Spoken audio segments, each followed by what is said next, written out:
2011 में चलती ट्रेन से मुझे कुछ बदमाशों ने, मैं वॉलीबॉल चैंपियन भी रह चुकी हूँ, 2011 में चलती ट्रेन से मुझे बदमाशों ने एक गोल्ड चेन पहनी थी, चलती ट्रेन से मुझे उठा के बाहर फेंक दिया था। लखनऊ से दिल्ली आ रही थी मैं। कंपार्टमेंट में बहुत सारे, जनरल कंपार्टमेंट था, बहुत सारे लोग थे, किसी ने मना नहीं किया। एक प्लेयर का जो स्पिरिट होता है वो अपने आप, जब कोई छीनने की कोशिश करता कुछ भी, वो देता नहीं है। तो मेरे में भी था, मैंने मना किया और उन्होंने मुझे चलती ट्रेन से वो 4-5 उन्होंने बाहर फेंका। दुर्भाग्य ये था कि उसी समय दूसरी ट्रैक से ट्रेन आई और मैं उस ट्रेन में टकराई, फिर नीचे गिरी, दोनों ट्रेनें निकल गईं।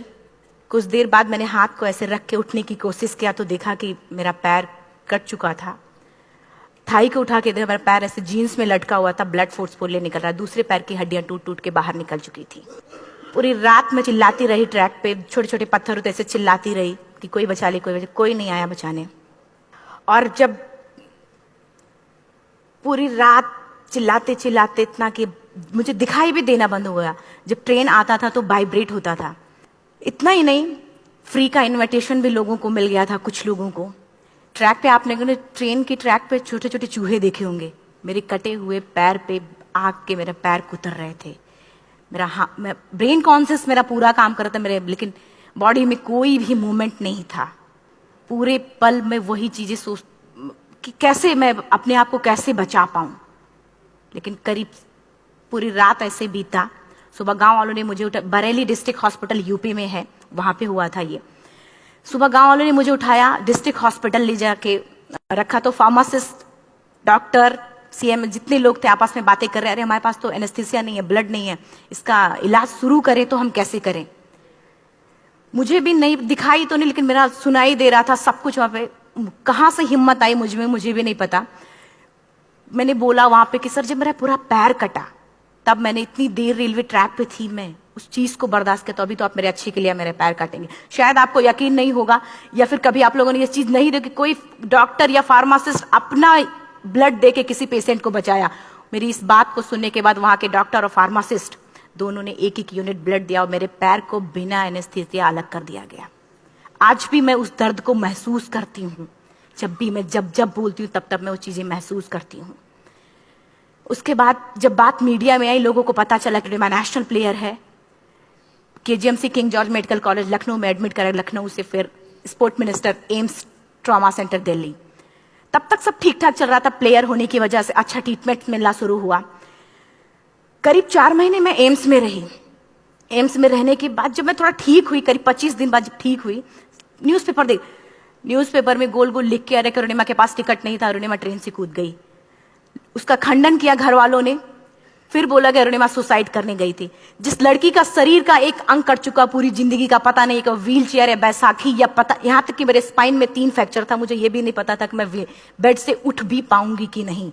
अंदाजा लगाया जा सकता, सिर्फ अंदाजा लगाया जा सकता है कि उसकी दिलो दिमाग पे क्या चल रहा होगा, उस परिवार की क्या स्थिति रही होगी जब जिस परिवार की एक यंग एज लड़की का इस तरीके का सिचुएशन हुआ हो।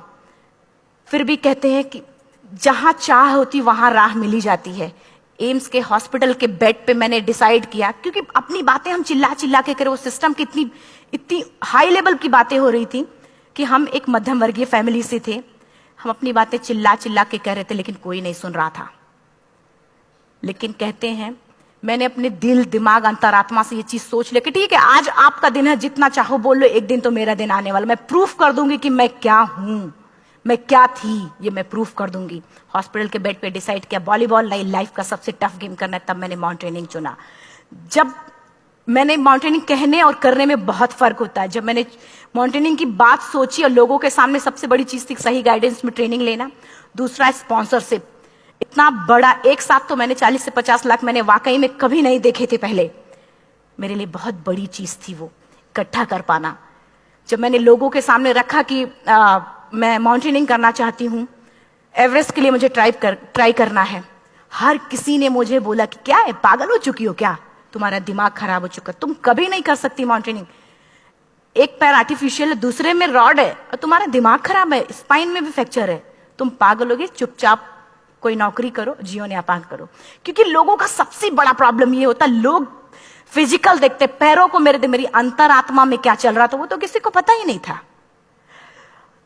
मुझे लगता है कि आज यहाँ पे मैं भी सुबह से देख रही हूँ, इतने अच्छी अच्छी चीजें मैंने सीखी यहाँ पे। बहुत बड़े बड़े स्पीकर को शायद आप लोगों ने भी सुना। आज मैं भी आपको यहाँ पे चाहे जितना मोटिवेट करूं, चाहे जितना चीजें मैं बताऊं, लेकिन मुझे लगता है सबसे बड़ा मोटिवेटर कौन होता? आप खुद। जिस दिन किसी भी लक्ष्य के प्रति आपकी अंतरात्मा जाग गई, आपको कोई नहीं रोक सकता उस लक्ष्य को पाने में। ये मैं किताब से बातें नहीं बोल रही हूं, ये मैं एक एक पल मैंने ये मैं कोई भी किताब की बातें नहीं, एक एक पल आज जो मेरा 26 साल का एक्सपीरियंस है वो मैं बता रही हूं सिर्फ आपको। उसके बाद किसी तरीके से मैनेज किया मैंने। भाई साहब, मेरा परिवार मेरा बैकबोन था। परिवार ने मुझे, भाई साहब ने मुझे कहा कि मैडम बछेंद्री पाल जिन्होंने 1984 में एवरेस्ट समिट किया, उनसे मिलते हैं, वो जरूर कुछ ना कुछ करेंगे। हॉस्पिटल से निकलने के बाद मेरे राइट लेग में स्टिचेस लगी थी। मैंने डायरेक्टली घर जाने की बजाय, जब लोग ये सोचते कि मुझे अपना जीवन यापन कैसे करना है, जब लोग ये सोचते हैं कि मुझे अपनी जिंदगी के, मेरे दिमाग में सिर्फ 2 चीजें चल रही थी, मुझे इनका जवाब कैसे देना है और एवरेस्ट समिट कैसे करना है। फर्स्ट तुरंत गए बछेंद्री मैम के पास। जब मिले, मैम ने फर्स्ट टाइम जब मुझे देखा तो उन्होंने कहा, अरुणिमा, उनकी आंखों में आंसू आ गए। उन्होंने बोला, अरुणिमा, तूने ऐसी हालात में एवरेस्ट जैसे दुरूह पहाड़ के बारे में सोचा तो तूने अपने अंदर तो एवरेस्ट फतह कर लिया, अब तो सिर्फ लोगों के लिए। मेरे परिवार को छोड़ के बाहर की पहली ऐसी महिला थी जिन्होंने मुझ पे भरोसा किया था कि हाँ अरुणिमा, तुम कर सकती हो। मेरे लिए वही बहुत बड़ी चीज थी। प्लानिंग भी कर ली, मैम भी मिल गई, सब हो गया। लेकिन जब उतरते हैं फील्ड में तब पता चलता कि हम क्या हैं। रोड हेड से मैं पहुंच गई। मैडम ने कहा कि ठीक है, तुम्हारे कहने, तुम्हारे सोचने से कुछ नहीं होगा अरुणिमा, प्रूफ करो कि कर सकती हो। मैंने कहा बस एक मौका चाहिए मुझे। वाकई में जब मैं माउंटेन में पहुंची, रोड हेड से बेस कैंप लोगों को 2 मिनट लगता था, मुझे 3-3 घंटे लगते थे, क्योंकि मेरे राइट लेग की हड्डियां भी नहीं जुड़ी थी। लेफ्ट मेरा आर्टिफिशियल लग चुका था, लेकिन स्टंप एकदम रेड, उसका मतलब घाव एकदम नए थे। मैं अगर पैर रखती थी तो मेरे पैर से जोर से अगर दबा देती थी तो पैर से मेरे ब्लड आने लगता था। सारे लोग नॉर्मल थे वहां पे। हर कोई ये बोलता कि एक पीक के लिए जाते थे तो हर कोई मुझे ये बोलता कि अरुणिमा, तुम धीरे धीरे आओ। मेरे दिमाग में हर बार यही बात चलती थी कि क्या है, मैंने एवरेस्ट का प्लान किया, मैं इनके बराबर भी नहीं चल पा रही हूं। खुद से संकल्प लिया कि कोई बात नहीं, एक दिन ऐसा आएगा कि मैं इनसे पहले जाऊंगी। और आपको शायद यकीन ना हो, आने वाले 8 महीने बाद पूरा का पूरा वेट उठा के बेस कैंप से साथ निकलते और टॉप पे पहले पहुंचते। ऐसे करके देखते थे कि अरे ये लोग तो पीछे। खुशी होती थी। उससे भी ज्यादा मुझे खुशी तब होना शुरू हुआ जब वो सारे लोग आके मुझसे ये पूछते, मैडम खाते क्या हो, बता दो, पैर नहीं है फिर भी कैसे चलते हो। उसके बाद पूरा मुझे स्पॉन्सरशिप मिला। मैं जब एवरेस्ट के लिए गई, मेरे लिए सबसे बड़ा, एवरेस्ट की जर्नी में मेरे सबसे बड़ा चैलेंज यही था कि दूसरे को समझा पाना। मैं नहीं समझा पाती कि भाई मैं कर सकती हूँ। जब मैं एवरेस्ट के लिए, शेरपा होता, शेरपा को जब ये बात पता चला कि मेरा प्रोस्थेटिक लेग है, आर्टिफिशियल लेग है दूसरे में रॉड, बोला नहीं ले जा सकता, इसकी वजह से तो मेरी भी जान जाएगी। मैडम ने, हमने सबने कन्विंस किया किसी तरीके से। मन वाकई में जो टीवी में हम और उसमें फोटोज में देखते हैं, ब्लू और ग्रीन आइस, हिला देने वाला होता। जितना सुंदर दिखता उतना ही हिला देने वाला होता। जब मैं, हमारे ग्रुप में 6 लोग थे, रॉकी एरिया तक मैं सबसे पहले थी, लेकिन जैसे ही मैं ग्रीन और ब्लू आइस में गई, मेरा आर्टिफिशियल लेग स्लिप कर जाता था। फ्रंट पॉइंटिंग से, जब मैं फ्रंट क्रैम्पोन से फ्रंट पॉइंटिंग मारती थी, लेफ्ट से पेन होता था तब भी करते, लेकिन आर्टिफिशियल जैसे फ्रंट पॉइंटिंग मूव हो जाता, मेरा पैर ही मूव हो जाता था। शेरपा मुझे बोला नहीं हो सकता अरुणिमा, जबरदस्ती मत करो। मैंने कहा कुछ नहीं, ये मेरा पैर है, मैं जानती हूं कैसे चलेगा। फाइनली 1, 2 बार, 3 बार करने, 4 बार, 5 बार होल हो जाता था। आइस थोड़ा टूट के निकलता था तो मैं वहां पैर रख के जाती थी। कैंप 3 तक ठीक था, प्रॉपर एक्लेमेटाइज किया अपने आप। कैंप 3 तक जनरली गए।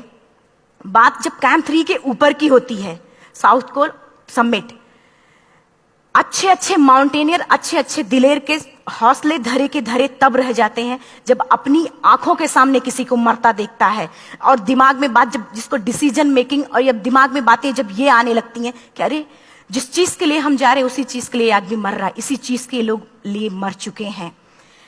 रात में क्लाइंबिंग, ज्यादा से ज्यादा माउंटेनिंग रात में की जाती है क्योंकि वेदर शांत होता है। जब मैं रात में निकली साउथ कोल से, कैंप 4 से, मेरी हेडलाइट जिधर ही हेडलाइट जा रही थी उधर ही डेड बॉडीज मुझे नजर आ रही थी। मेरे रोंगटे खड़े हो रहे थे, मुझे समझ में नहीं आ रहा था कि मैं करूं तो क्या करूं। इतना ही नहीं, मैं जिस रोप में थी उसी रोप में जब मैं आगे जा रही हूं और एक बांग्लादेशी, उनका हाथ हल्का हल्का ऐसे हिल रहा, मुंह से आवाज आ रही थी। मैं एक्सप्लेन नहीं कर सकती मुझे कितना डर लग रहा था।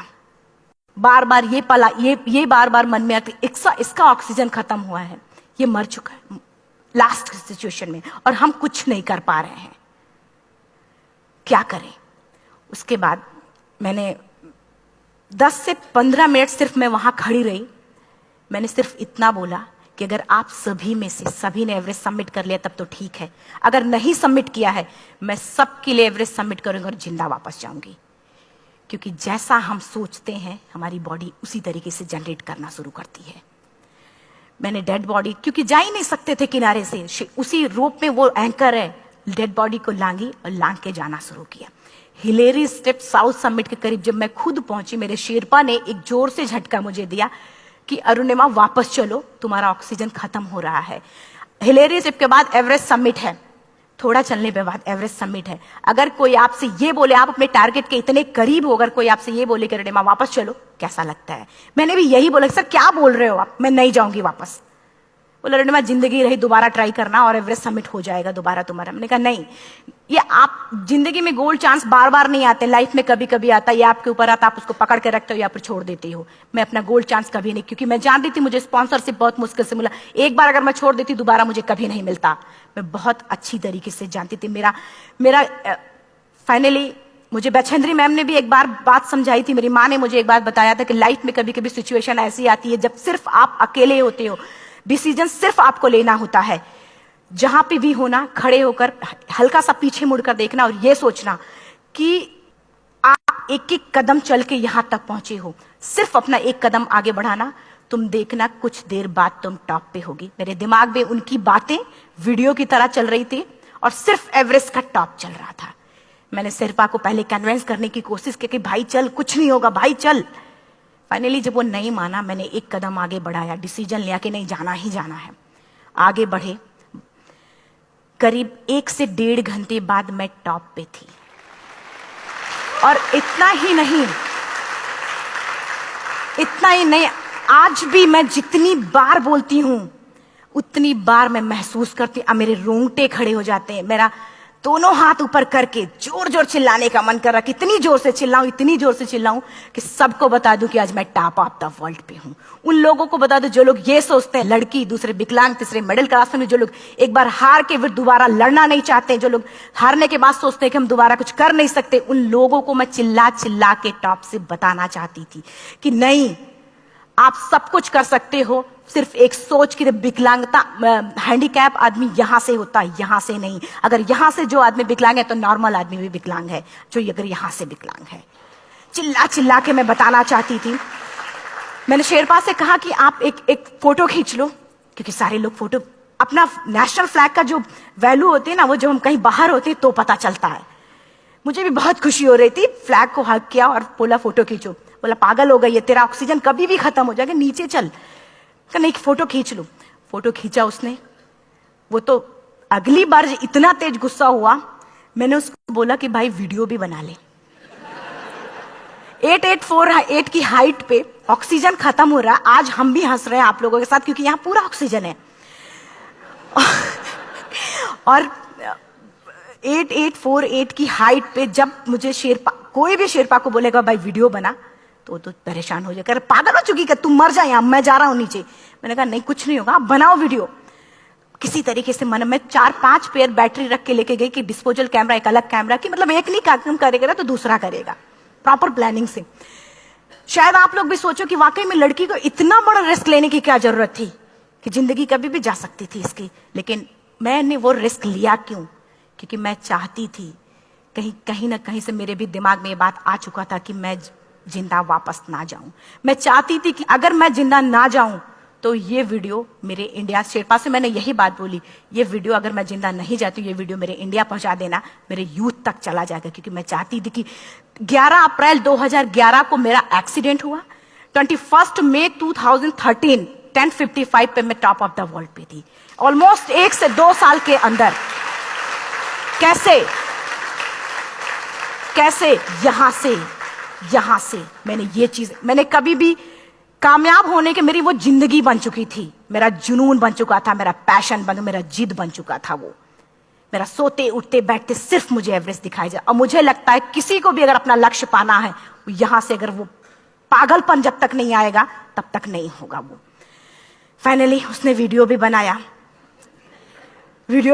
बोल रहा फटाफट अरुणिमा नीचे भागो। जब मैं टॉप पे थी तो कुछ लोग और भी थे, लेकिन 10:55 पे मैंने एवरेस्ट समिट, 11 बजे के बाद अगर कोई अटेम्प्ट करने की कोशिश करता है उसको सुसाइड अटेम्प्ट बोलते हैं। जैसे ही मैं नीचे चलना शुरू की, मैंने कहा भाई हाँ चल नीचे चलते हैं। ज्यादा से ज्यादा मौतें नीचे आते वक्त होती हैं एवरेस्ट पे। जब मैं नीचे आ रही हूं, थोड़ा दूर ही मैं नीचे चली थी, मेरा ऑक्सीजन पूरी तरीके से खत्म।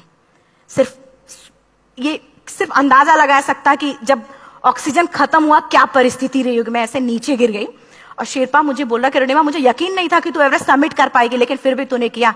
मैं चाहता हूं कि अरुणिमा जिंदा चल, तू वापस उठ, खड़ी हो। मुझे खड़ा करने की वो कोशिश कर रहा था बार बार, मैं खड़ी नहीं हो पा रही थी, वाकई में दम ही नहीं था। लेकिन फिर भी कहते हैं कि जैसे हमारे नियम होते हैं वैसे ऊपर वाले के भी नियम है। उसके लिस्ट में जब मेरा नाम नहीं है तो वो मुझे नहीं ले जा सकता। अगर दूसरी चीज, मेरा कॉन्सेप्ट एकदम क्लियर हो चुका था। जब रेलवे ट्रैक पे मैं थी, रेलवे ट्रैक पे 7 घंटे में पड़ी थी, 49 ट्रेन अप डाउन हुई थी, तो मेरा कॉन्सेप्ट एकदम क्लियर हो चुका था। इसका मतलब है कि ऊपर वाले ने अगर मुझे कुछ बचाया है तो कुछ ना कुछ इतिहास रचने के लिए बचाया है। मैंने पॉजिटिव तरीके से सोचा।